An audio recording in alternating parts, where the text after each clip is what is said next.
भाई भौणी माने आस आज आम भाषा विकास पनीपरिया विषय रे पढ़िबा। झुड़ी रे कदली आलू गाजर बिलाती बैगण और साग अछि। झुड़ी पाखरे बैगण फूलकोबी बंधाकोबी प्याज अदा कलरा और भेंडी अछि। एही सब को आमे पनीपरिया कहू। एही सब खाइले देहरे बल आसे शक्ति बढ़े। कलरा खाइले पिता लगे कलरा पिता लगिले मध्य देह पाए उपकारी अटे।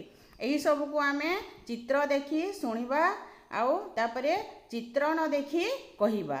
तापरे आमे किछि माँ माने किछि प्रश्न पचारिले तार उत्तर देबा। एही परि आमे घरे अभ्यास करिबा। धन्यवाद।